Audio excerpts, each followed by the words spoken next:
Hello everyone, सभी बच्चों को नमस्कार। तो माध्यमिक शिक्षा मंडल मध्य प्रदेश भोपाल कक्षा 10 की आज हम यहाँ पर पहली कक्षा क्लास नंबर 1 यहाँ पर स्टार्ट कर रहे हैं और चैप्टर नंबर भी 1 आपके सामने हम कराने जा रहे हैं। तो चैप्टर का नाम है वास्तविक संख्या, ठीक है ना। तो वास्तविक संख्या क्या होती हैं, पहला सवाल आपका आना चाहिए इस चैप्टर के शुरू होते ही कि वास्तविक संख्या क्या होती हैं। तो बच्चों, वास्तविक संख्या को जानने के पहले हमें पढ़ना चाहिए संख्या पद्धति। क्या पढ़ना चाहिए? संख्या पद्धति। तो पहला जो टॉपिक है हमारा, जिसका नाम है संख्या पद्धति। संख्या पद्धति। तो आप अपनी कॉपी में हेडिंग डाल लें। हम सबसे पहले आपको करा रहे हैं संख्या पद्धति। ये संख्या पद्धति क्या होता है बेटा? इंग्लिश में इसे कहते हैं नंबर सिस्टम। इंग्लिश में इसे कहते हैं नंबर सिस्टम। देखिए, संख्या पद्धति का मतलब है कि कौन कौन से सिस्टम हैं, कैसे कैसे संख्या का विकास हुआ है। तो सबसे पहली जो संख्या है वो कहलाती है प्राकृत संख्या। प्राकृत संख्या। तो प्राकृत संख्या जो होती है बेटा, इसको इंग्लिश में बोलते हैं नेचुरल नंबर। Natural number. और ये बेटा 1 से स्टार्ट होते हैं और अप टू अनंत तक जाते हैं, इन्फानाइट तक, मतलब कभी ख़त्म नहीं होते हैं। तो इसे लिखे 1 2 3 4 5। इस तरीके से ये जो संख्याएं जिनका उपयोग गिनती के लिए किया जाता है, तो ये जो संख्याएं होती हैं जिनका उपयोग गणना के लिए, प्राकृत संख्या का उपयोग किसके लिए होता है? हाँ, इनका उपयोग गणना के लिए। अगर आप किसी भी चीज़ को गिनोगे तो 0 से नहीं गिनोगे, 1 से गिनोगे।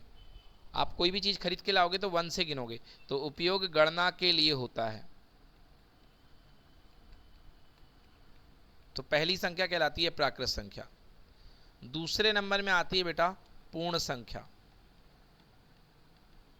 पूर्ण संख्या। तो पूर्ण संख्या को W से शो करते हैं और ये होता है W बराबर, पूर्ण संख्या में बेटा 0 आ जाता है, 0 1 2 3 4 डॉट डॉट डॉट, ये हो गया पूर्ण संख्या। ठीक है, पूर्ण संख्या में 0 और आ गया। पूर्ण संख्या के बाद अगली जो कैटेगरी है बच्चों, उसका नाम है पूर्णांक। क्या नाम है? पूर्णांक। इसे इंग्लिश में बोलते हैं इंटीजर, इसलिए इसे I से शो करते हैं। तो पूर्णांक में बेटा क्या होता है, बीच में 0 आता है, 1 2 3, इधर भी बढ़ते जाओ, इधर -1 -2 -3, इधर भी घटते जाओ। तो ये जो नंबर हैं ये सब के सब पूर्णांक कहलाते हैं। क्या कहलाते हैं? पूर्णांक। यस, ठीक। अब देखिए, अभी तक आपने 0 लिखा, उसके बाद 1 लिखा, बीच के कोई नंबर नहीं लिए, मतलब दशमलव वाले नंबर। अभी तक आपने दशमलव वाले नंबर नहीं लिए हैं। तो यदि मैं बोलूँ ये नंबर है 1 और ये नंबर है 2, तो बीच में कोई ना कोई नंबर होगा, उसे हम क्या बोलेंगे? 1.5। बताइए होगा कि नहीं होगा? 1 और 2 के बीच में क्या होगा? 1.5। बट अभी तक 1.5 को हमने कहीं पर भी लिया नहीं है, बट अब लेने का समय आ चुका है। तो यदि कोई नंबर 1.5 है तो इसे हम कैसे ब्रेक कर सकते हैं? ब्रेक करना आपको सिखाया गया था, दशमलव तोड़ना। तो ऊपर आएगा 15 और दशमलव की जगह 1, और जितने अंक दशमलव के बाद में होते हैं उतने 0। तो 15/10, 5 से काट दीजिए, 3/2, 5 तियाँ 15 और 5 दूने 10, तो 3/2। तो ये देखा आपने कि जो भी संख्या दशमलव में है उसे आप इस रूप में लिख सकते हो, अंश बटे हर के रूप में। अंश बटे हर मतलब जो भी दशमलव में है तो उसे आप अंश बटे हर के रूप में लिख सकते हो। तो ऐसी संख्या जिसे अंश बटे हर के रूप में लिखा जा सकता है उसे बोलते हैं परिमेय संख्या। कौन सी संख्या? हाँ, तो ऐसी संख्या जिन्हें अंश बटे हर P/Q के रूप में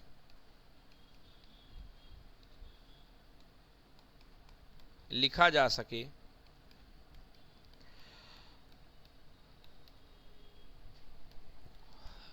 परिमेय संख्या कहते हैं।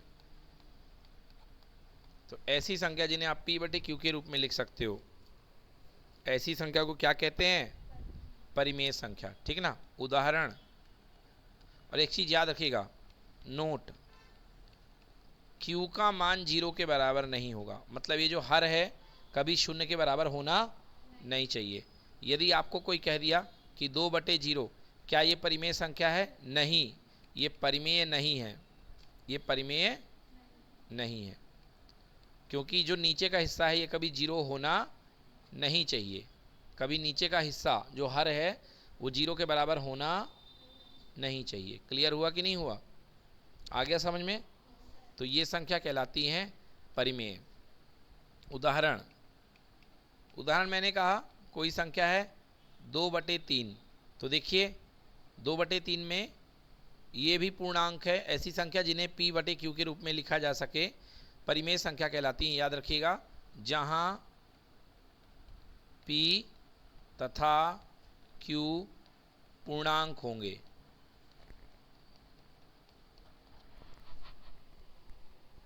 क्या होंगे P तथा Q?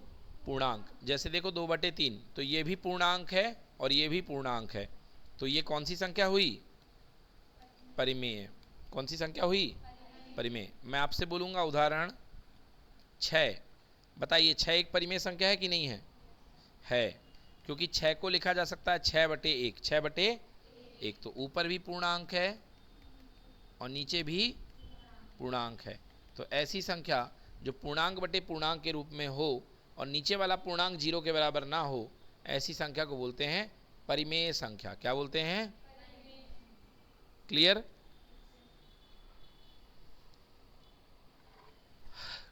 ठीक है। जैसे मान लीजिए एग्जाम्पल 2.42, बताइए ये परिमेय है कि नहीं है? बेशक परिमेय बनेगी। 2.42 को ऊपर लिखेंगे 242, दशमलव टूटेगा तो क्या आएगा? 1, और दशमलव के बाद कितने अंक हैं? 2 अंक है, तो कितना हो गया? 242/100, 242/100, 242 तो ऊपर भी पूर्णांक है यानी P और नीचे भी पूर्णांक है मतलब Q, और ऊपर और नीचे पूर्णांक पूर्णांक हो तो ऐसी संख्या क्या कहलाती है? परिमेय संख्या। क्लियर कि नॉट क्लियर? अब परिमेय आ गई तो आपने देख लिया कि ये संख्याएं यहां तक आ चुकी हैं। अब देखिए, बट अब देखो अभी तक कहां तक पढ़ लिया बेटा हमने? सबसे पहला जो हमने पढ़ा वो था नेचुरल नंबर, यानी कि प्राकृत संख्या। सबसे पहली संख्या क्या थी? प्राकृत। प्राकृत संख्या में 0 मिला दिया तो क्या बन गई? पूर्ण संख्या। क्या बन गई? पूर्ण संख्या को समेटे हुए क्या थे? इंटीजर। क्या थे?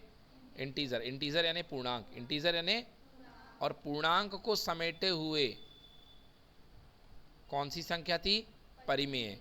कौन सी संख्या? परिमेय। मतलब परिमेय संख्या के अंदर सारे पूर्णांक आ जाते हैं। जैसे आप कहो कि कोई संख्या है -6, तो ये परिमेय होगी कि नहीं होगी? बिल्कुल होगी, क्योंकि इसे लिख सकते हो -6/1, तो ऊपर भी पूर्णांक है और नीचे भी पूर्णांक है, मतलब ये P/Q के रूप की है, तो ये परिमेय भी है। क्लियर हो गया? तो मतलब जितने भी पूर्णांक होंगे वो सबके सब परिमेय के अंदर आ जाएंगे। अब बेटा एक छोटा सा परिवार बनता है जो अपरिमेय का है, इतना सा।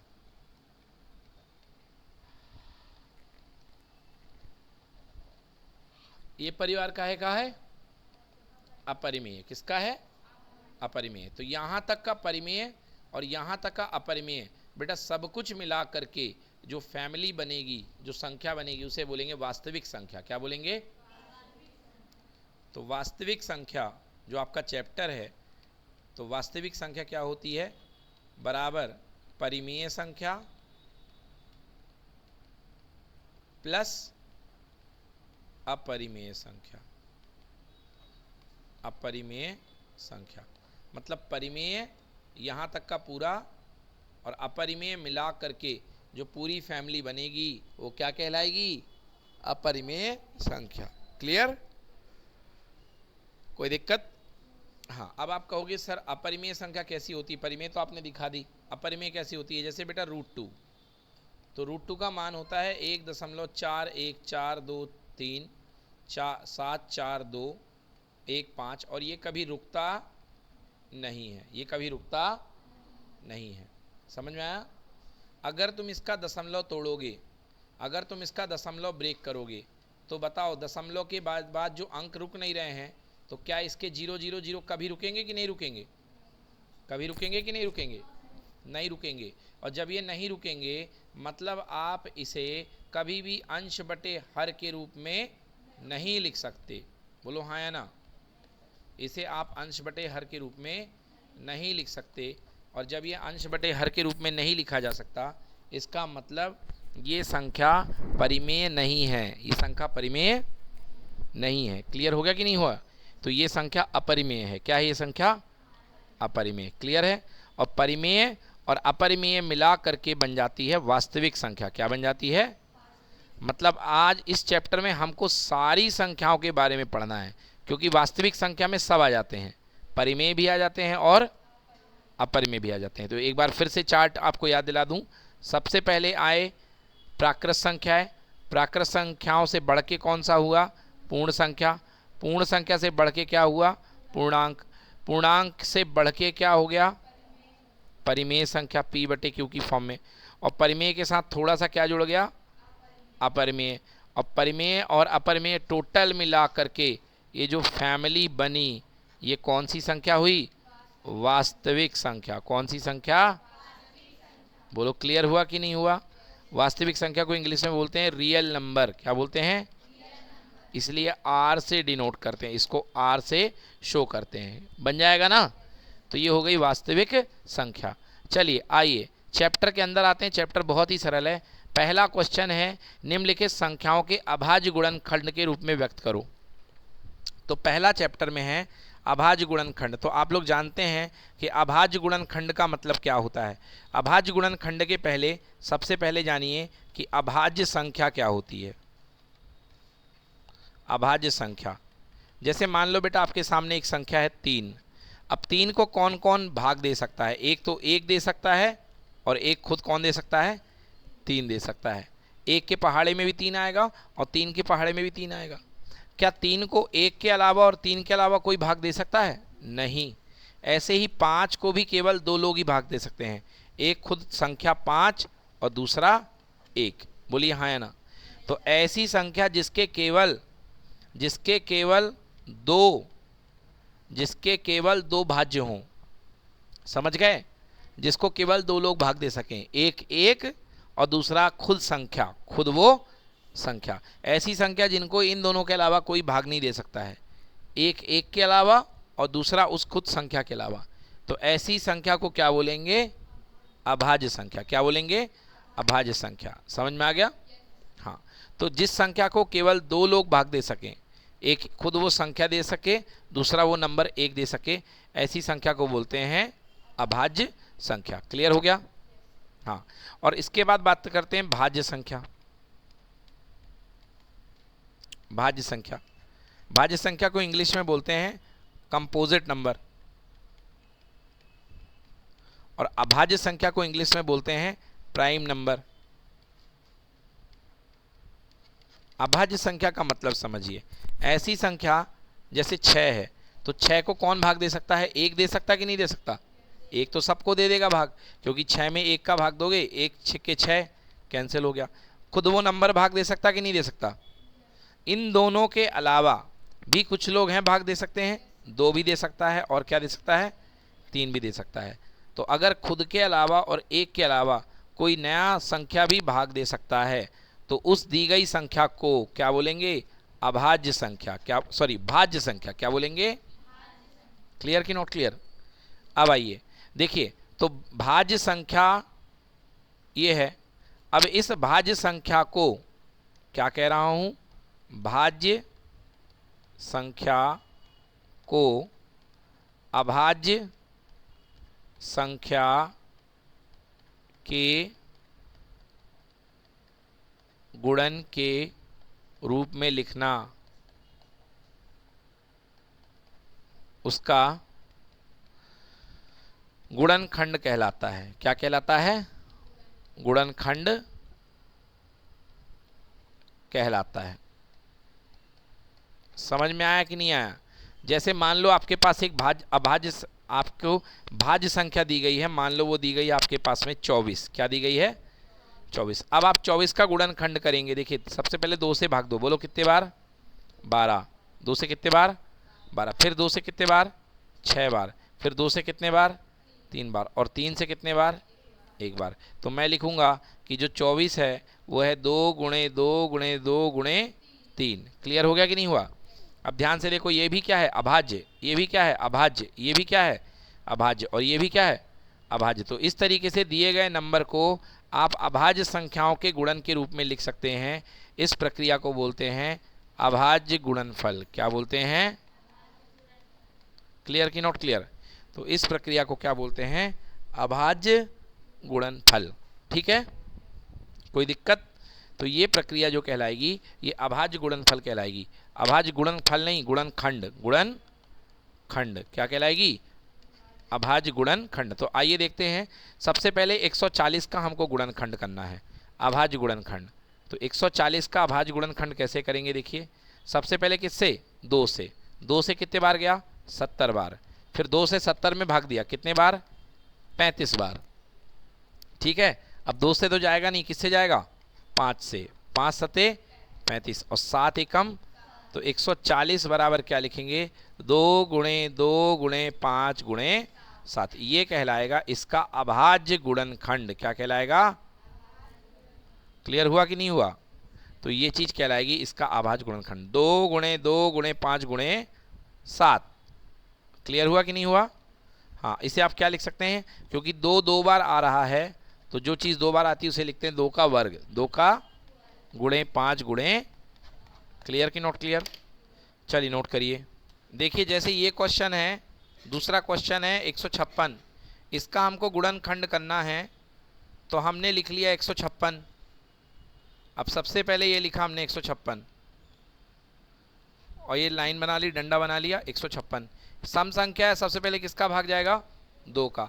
अब 156 में 2 का भाग, ये देख लीजिए, 2 सत्ते 14, 1 आया और 6 बचा, 2 अट्ठे 16, कुछ नहीं बचा, तो कितना आ गया? 78। फिर से 2 का भाग दीजिए, 2 तियाँ 6, 78 में 2 का भाग दिया, 2 तियाँ 6, 1 बचा 8 बचा, 2 नाम 18, कितना हो गया? 39 बार। कितने बार? 39। अब 39 सम संख्या तो है नहीं, किससे भाग जाएगा? 3 से। किससे जाएगा? 3 से, क्योंकि 3 का विभाजिता नियम ये होता है कि दोनों अंकों का योग 3 से विभाजित होना चाहिए। तो 39 के अंक कौन कौन है? 3 और 9, और 9 और 3 कितना हुआ? 12। तो 12 3 के पहाड़े में आता है ना? हाँ, तो 3 से भाग दीजिए। 3 से भाग दिया 39 में, कितने बार? 3 एकम 3 और 3 तियाँ 9, मतलब आ गया 13। अब किसका भाग दोगे? 13 का। तो 13 एकम 13। तो क्या लिखोगे? 156 बराबर 2 गुणे 2 गुणे 13 गुणे 13। समझ में आ गया? सॉरी, 2 गुणे 2 गुणे 3 गुणे 13, 2 गुणे 2 गुणे 3 गुणे 13। तो ये भी अभाज्य है, ये भी अभाज्य है, ये भी अभाज्य है और ये भी अभाज्य है। इसलिए इस प्रोसेस को कहते हैं, इस प्रक्रिया को कहते हैं क्या? अभाज्य गुणनखंड। क्या कहते हैं? अभाज्य गुणनखंड। नोट कर लें।